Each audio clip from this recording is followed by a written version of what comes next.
Hello student, welcome to my channel. आज हम लोग एक मोस्ट इंपॉर्टेंट टॉपिक जो बोर्ड एग्जाम में हमेशा पूछा जाता है, ओम का नियम डिस्कस करने वाले हैं। ओम का नियम आपको पूरा दिमाग में जाएगा, आपको कोई दिक्कत होने वाला नहीं है। 0% भी दिक्कत नहीं होगा, आपको 110% समझ में आएगा। लेकिन आपको करना क्या है, इसे ध्यान से नोट कर लेना है और कम से कम 2 से 3 बार समझ लेना है। ठीक है, आ जाओ। ओम का नियम हम आपके साथ लिख लिख कर समझाते हैं। देखो ओम का नियम होता क्या है, पूरा मैं आपको समझा देता हूं। सबसे पहले लिखो ओम के नियमानुसार। ओम के नियम, ओम के नियम के अनुसार, यानी कि ओम के नियम के अनुसार, यानी कि ओम के नियम के अनुसार, ये हम लोग उनके नियम के अनुसार ही चलेंगे भाई। तो अब हम लोग समझते हैं क्या है ओम का नियम, जो कि पूरा आपको समझ में आने वाला है। देखो, किसी धातु, मैं आपको बहुत अच्छे से समझाता हूं क्योंकि आप लोगों को सबसे अलग परिभाषा मिलेगा पूरे यूट्यूब पर। ये किसी धातु, किसी धातु के, क्योंकि ये एक्सपेरिमेंट मैं करके अच्छे से समझाता हूं, ठीक है, के तार, जैसे कोई धातु का तार है, कोई एलिमेंट, मतलब आपका तार है एलिमेंट का, जैसे आपका कोई भी हो तार, ठीक है। तार में प्रवाहित सभी, ध्यान से समझना, अगर आप देख रहे हो तो ध्यान से समझो क्योंकि समझ कर ही जाओगे। प्रवाहित होने वाले, प्रवाहित होने वाले, जो प्रवाहित होने वाले या फिर होने वाली, वाली लिख दो ज्यादा बेटर रहेगा, विद्युत धारा। इलेक्ट्रिक करंट का तो नाम सुना ही होगा, विद्युत धारा। इसमें केवल 3 चीजें इंपॉर्टेंट हैं, एक तो है विद्युत धारा, एक है प्रतिरोध, एक है विभवांतर। तो विद्युत धारा आई, इसे किससे डिनोट करते हैं, आई से, ठीक है, कोई दिक्कत तो नहीं है। आई एंड उस तार, जो आपने तार लिया है उस तार, ठीक है, समझ में आ रहा है ना, कोई दिक्कत तो नहीं है। उस तार, ठीक है, उस तार के सिरों के, सिरों के मध्य, जैसे दोनों सिरा है ए और बी, तो उनके मध्य क्या उत्पन्न होता है, क्या उत्पन्न होता है, सही से आप लोग ध्यान से पढ़ो, उनके मध्य उत्पन्न विद्युत विभवांतर। बहुत डिटेल में समझा रहा हूं और बहुत इजी तरीका है ये, लेकिन आपको सभी लोग शॉर्टकट समझा देंगे, अच्छे से नहीं समझा पाएंगे। इसीलिए मैंने सोचा कि आप आज के बाद आपको ओम के नियम में कोई दिक्कत रह न जाए। विद्युत धारा आई है और विभव क्या है, वी है, ठीक है। और जो आके अनुक्रमांकपाती होती है, अभी आपको समझ में आ जाएगा, मैं आपको इसे 2 से 3 बार समझाऊंगा। अनुक्रमांकपाती होती है, अनुक्रमांकपाती होती है, जबकि, जबकि जो तार है, तार पर ताप निश्चित हो, ताप निश्चित हो, यानी कि ताप एकदम निश्चित हो, ताप ज्यादा कम ना हो, यही होता है ओम का नियम। बस भैया, ओम चाचा ने इतना ही नियम दिया था जितना मैंने बताया है, यहां से यहां तक, बस इतना ओम का नियम है कि किसी धातु, कोई धातु है, कोई धातु का तार है, कोई भी धातु का तार है, अगर उसमें प्रवाहित विद्युत धारा, विद्युत धारा आई और उस तार के सिरों के मध्य उत्पन्न विभवांतर V के अनुक्रमांकपाती होता है। जो V होता है वो प्रोपोर्शनल I, यानी कि V अनुक्रमांकपाती I। अब आप समझोगे कैसे, अभी मैं सूत्र भी बताऊंगा, सब कुछ बताते चलूंगा। तो उनके मध्य विभवांतर V होता है, जबकि तार का ताप क्या हो, समान हो, ठीक है।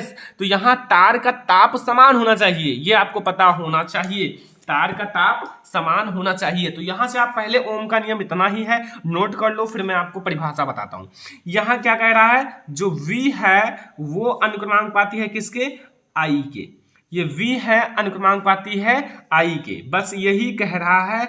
और चाहो तो इतने पे ही छोड़ दो, लेकिन मैं आपको और आगे समझाता हूं, ठीक है। अभी आपको और समझना भी पड़ेगा थोड़ा सा, क्योंकि अभी भी नहीं छोड़ सकते, ठीक है। अगर 1 नंबर में आए तो इतना बहुत है। अब यहां V, देखो अगर आपको प्रोपोर्शनल को हटाना है तो V और बराबर, अगर इसे आपको हटाना है तो यहां R जोड़ना पड़ेगा, RI, ठीक है। और अगर यहाँ जो ये R बराबर V अपान आई, बट यहाँ अगर R की बात की जाए, R यहाँ है क्या, R यहाँ है क्या, तो R आपका क्या है, यहाँ यहाँ इस हिसाब से यहाँ जो R है, R एक क्या है, नियतांक है।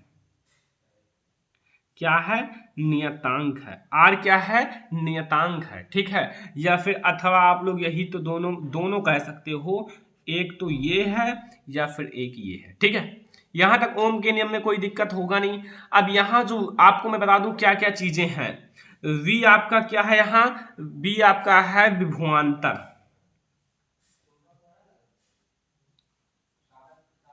विभवांतर, ओके। I क्या है, I है विद्युत धारा, विद्युत धारा, ओके।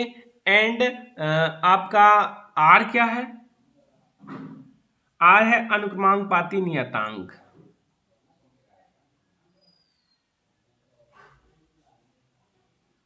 अनुक्रमांकपाती नियतांक।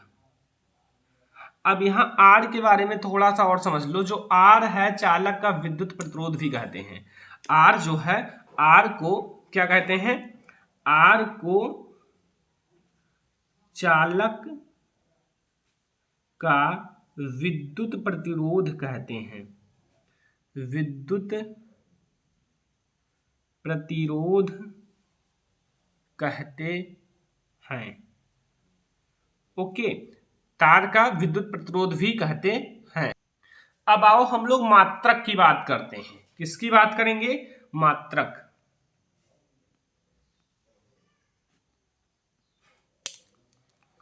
ओम के नियम में कुछ रह ना जाए, मात्रक कैसे निकालोगे। यहां आपने पढ़ा है R बराबर V अपान आई, ओके, V अपान आई। अब यहाँ R का मात्रक क्या होगा, और V का मात्रक आपको पता होगा एंड I का मात्रक पता होगा, तभी आप R का मात्रक ज्ञात कर पाओगे। देखिए आपको V का मात्रक क्या होता है, विभवांतर, विभवांतर का मात्रक होता है वोल्ट, क्या होता है, वोल्ट। एंड धारा I, धारा I का मात्रक क्या होता है, एम्पियर, एम्पियर होता है। धारा I का मात्रक क्या होता है, एम्पियर होता है। अब यहां एक तो हो गया R का मात्रक वोल्ट बटे एम्पियर, लेकिन अब दूसरा मात्रक की बात की जाए, जो दूसरा मात्रक होता है वो होता है R का मात्रक प्रतिरोध, जिसे कहते हैं ओम, ओम, ठीक है। ये इनका दूसरा मात्रक होता है ओम, ठीक है। ये आपका ओम होता है किसका, प्रतिरोध का मात्रक। यहां मैं लिख देता हूं, ये R क्या है बच्चा पार्टी, प्रतिरोध है। सब कुछ मैं डिटेल में समझा रहा हूं। आज के बाद आपको कोई दिक्कत होने वाला है नहीं ओम के नियम में, और बहुत ही अच्छे से समझा रहा हूं ताकि आपका कोई दिक्कत रह ना जाए, ठीक है। अब यहां से आपको समझ में आ गया। अब आप एक बात और समझो, जो R है चालक प्रतिरोध, वो जिसका मान किस पर निर्भर करता है, ये भी थोड़ा समझ लो। जो R है यानी कि प्रतिरोध जो होता है, प्रतिरोध, प्रतिरोध, प्रतिरोध जो होता है ना, प्रतिरोध। अब यहां मैं इसका जिसका मान लिख दें, जिसका, जिसे प्रतिरोध का मान या फिर जिसका मान लिख सकते हो, ये जान लो मैंने कामा लगा दिया। जिसका मान चालक के पदार्थ, जो चालक के पदार्थ हैं, चालक के